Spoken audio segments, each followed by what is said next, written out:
Tu commences à peine à savoir depuis 2 ans. Bist du mehr Pseudo-Wort überstehen zu wollen oder denkst du irgendwie von der Weltbild? Nein, Le regard, voilà. Formidable. Merci à vous. Voilà. Bon, on va y aller. Hein. Je voudrais remercier M. Philippe Schaeffer, qui est le directeur général de cette maison, de nous accueillir ici. Je voudrais évidemment remercier tous ceux qui nous ont aidés à organiser le festival, mais ce n'est pas le moment de m'étendre trop longuement là-dessus. Une des particularités de la deuxième édition du festival cette année, c'est que nous avons voulu vraiment associer plus étroitement les professionnels du cinéma. Et donc ces rencontres professionnelles aujourd'hui sont un des éléments que nous avons essayé de renforcer cette année. Nous avons encore un effort à faire sur les scolaires, je viens d'entendre, sur l'éducation à l'image. Ça sera donc notre objectif pour l'année prochaine. Mais je crois que l'objectif de mieux associer les professionnels et, permettez-moi cette petite réflexion nationaliste, d'associer aussi les professionnels luxembourgeois, est une réalité cette année et je crois que c'est une bonne chose. Quant au fond, personnellement, je n'ai rien à dire. Mais nous avons deux personnes ici qui ont beaucoup à dire. Le premier, c'est Guy Dalayden, qui est le grand patron du fonds. Comment on appelle le fonds de SPA véritablement? Fonds national de soutien à la production audiovisuelle. Du Fonds national de soutien à la production audiovisuelle, qui donc connaît bien toute la législation luxembourgeoise et tous les moyens que le gouvernement peut mettre à la disposition de la production audiovisuelle. Et le deuxième orateur ce soir sera Paul Tiltjes, qui lui est un véritable, comment dirais-je, un acteur, un professionnel impliqué dans la production audiovisuelle à Luxembourg. Au nom de ce film Funk, j'aimerais vous souhaiter la bienvenue ici au Luxembourg. Comme vous avez pu le voir, les responsables de la commune de Luxembourg n'ont pas seulement dévoilé le tapis rouge pour vous accueillir, mais également ils ont allumé le soleil pour vous permettre de voir sous une meilleure lumière la beauté du Luxembourg et notamment de la ville de Luxembourg. Parce que comme vous le savez, le Luxembourg, dans le secteur audiovisuel, n'est pas seulement réputé pour ses aides qu'il offre au cinéma européen, mais également pour la beauté de son pays et la beauté des décors naturels, pour lesquels il y a non seulement des équipes des régions avoisinantes comme la France, la Belgique, l'Allemagne, mais également d'autres pays européens et même américains qui sont déplacés pour est un des seuls pays qui s'est ouvert sur l'Europe et qu'il ne limite pas seulement ses aides sur la production sur le territoire national, mais également sur la production en Europe tout entière. Le fonds est, comme vous connaissez le CNC en France, c'est-à-dire une instance qui offre des aides. On a deux mécanismes de soutien, une aide directe sous forme d'avance sur recette, où le producteur reçoit l'argent doit le repayer dès que son film fait des recettes au cinéma ou au box-office, et deuxièmement une aide fiscale, mieux connue sous le nom d'un régime sur les certificats d'investissement audiovisuel, où les producteurs, sur base des dépenses qu'ils font, peuvent déduire des impôts une partie de leur investissement. J'aimerais d'abord remercier Suzelle et Pierre-Henri d'avoir organisé cette petite rencontre dans le cadre d'un festival qui fait ses premiers pas. Comme vous savez, enfin comme certains d'entre vous savent, je suis le membre, pas en ma qualité de président de l'ULPA, mais en ma qualité privée, d'être dans le comité d'organisation de ce festival, et je tiens à le dire, je suis un de ceux qui croient qu'il est important que ce festival vive, qu'il fasse ses premiers pas, que c'est parfois un peu difficile. On sait qu'il y a beaucoup de festivals en Europe sur la carte de l'Europe et que parfois on dit qu'il y en a trop, mais je suis de ceux qui pensent que le Luxembourg devait en avoir un, et on est content que ce festival international ait vu le jour l'année passée dans le cadre de l'année culturelle et qu'il continue à vivre. Je voudrais vous présenter ici Dominique Antoine. Dominique Antoine qui est là, c'est la dame que vous voyez à l'entrée. Je voudrais présenter Alain Carador, il est producteur, distributeur, un film d'Yves Boisset. Brièvement, donc, sur le paysage audiovisuel luxembourgeois, on a deux aides, effectivement. Les certificats d'investissement audiovisuel que nous on appelle les CIAV, ou qui est un crédit d'impôt.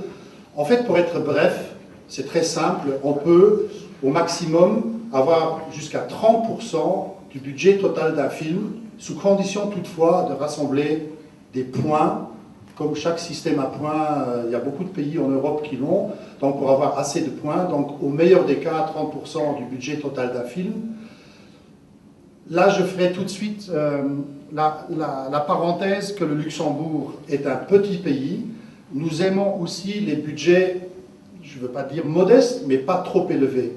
Donc, il y a des limites, par exemple, qui sont imposées par la loi, qui sont de l'ordre de 6,5 millions d'euros. Donc à partir jusqu'à 6,5 millions d'euros, les films sont acceptés évidemment s'ils ont les critères. Et au-delà, s'il y a une production d'un budget plus élevé, il y a moyen toujours de négocier, mais ce sera plus automatique ou ce sera plus aussi facile.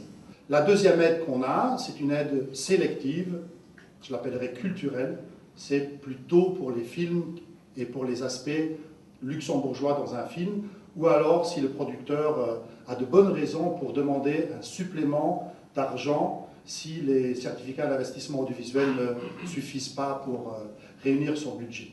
Donc c'est l'une des aides, donc l'aide sélective pour l'instant, plus ou moins 4 millions d'euros qui sont disponibles pour un petit pays comme le nôtre.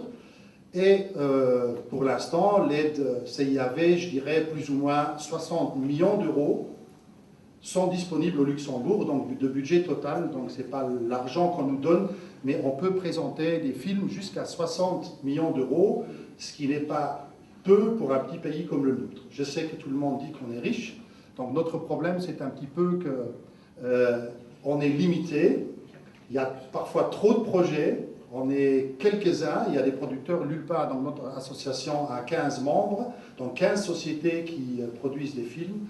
Et donc ces sociétés sont plus ou moins actives, les unes dans je crois que je vais parler comme ça parce que vous m'entendez, non? Oui. Voilà. Parce que ça apparaît ou que ça disparaît. Donc c'est 14 sociétés ou 15 sociétés qui sont plus ou moins actives dans le domaine de l'animation, de la fiction, du documentaire. Donc il y a un peu de tout, on peut chercher un partenaire si on veut au Luxembourg, pourvu que ça fasse sens, comme on dit, pourvu que le projet soit disposé à être plus ou moins tourné, post-produit en partie au Luxembourg. On n'a pas la mer au Luxembourg, vous le savez, on a peu de montagnes, mais on a énormément de forêts, des sangliers, on a déjà tourné pas mal de choses. Je sais qu'on a dans le temps, Luxembourg était connu pour avoir Venise, puisqu'on avait construit un studio qui n'existe évidemment plus, donc un décor nature en plein air, où des films ont été tournés comme Secret Passage, que vous ne connaissez pas parce qu'il n'a pas tellement voyagé, mais il y avait un autre qui a été tourné dans le même décor, donc on a changé Venise en Delft et on a fait The Girl with the Pearl Earring, la fille à la jeune fille à la perle. Oui, merci beaucoup, Stéphane. Voilà. Et donc, une des choses qu'il faut encore mentionner, donc, à part les producteurs, c'est qu'on a un projet qui est en train d'aboutir, qu'on aura bientôt un studio de films, 4 plateaux. C'est un projet, il n'est pas encore totalement réalisé, il y a encore des négociations, mais il y a déjà l'aval du gouvernement, il y a l'aval de la ville de Dudelange où se trouve le Centre national de l'audiovisuel. Et donc ce studio aura la particularité d'abord d'être un 4 plateaux, donc state of the art comme disent les Anglais, mais surtout la particularité d'appartenir ou d'être géré et d'être cofinancé par les producteurs luxembourgeois.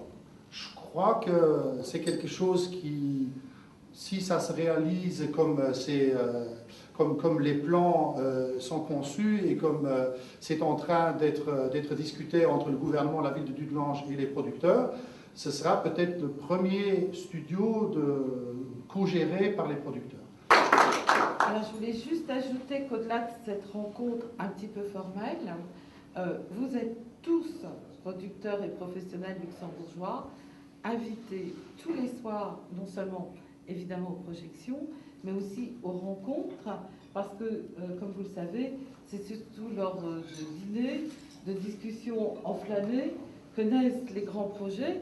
Donc hier, Madame Flech et moi-même, nous avons eu le plaisir d'apprendre qu'Emmanuel Béard allait revenir d'ici 3 mois tourner ici, au Luxembourg. J'ai appris tout à l'heure que Dominique Abel était en projet. Qui sait si jamais Paris était trop petit ou trop grand, pourquoi pas un détour par le Luxembourg. Et je crois que c'est un petit peu comme ça, au détour des conversations, que peuvent naître les rencontres. Je ne connais pas encore les projets d'Akim von Boris qui est là, et de bien d'autres. Donc n'hésitez pas, vous connaissez Jackie Beck, vous me connaissez, si vous prend l'envie de débouler dans une de nos soirées, vous êtes chez vous. Merci. Les amis de Pierre-Henri. Oui, non mais amis avec une application, ça sonne si bien ce que vous dites quand même, c'est par rapport. Par rapport, on ne dit pas le nom. J'allais dire quelque chose, mais je ne dis pas le nom. Par rapport à Téhéran. Oui. Bah, surtout que maintenant, oui, si on parle de l'Iran, là, les gens ne comprennent plus. Quand vous expliquez télé... Mais ça fait, j'ai fait, donc sur les 60 films, j'en ai quand même, c'est 45, si vous voulez, ou 48, non, même plus, que j'ai fait pour la télévision, pour France Télévisions. Et le reste, c'est des longs métrages. J'ai par exemple produit le premier film d'Édouard Niermans, Anthracite. J'avais produit j'aurais dû amener mon CV, ça recommence. Moi, j'ai des trous de mémoire sur ma bio qui sont dramatiques. Non, mais il y a un moment... Vous avec les mêmes réalisateurs? Oui, vous savez ça, vous. Comment? Vous savez que je travaille toujours avec les mêmes réalisateurs. C'était une question. Ah bon, j'ai cru que vous le sachiez, vous le saviez. Non, je travaille beaucoup avec Jacques Renard, avec Jacques Fansten, avec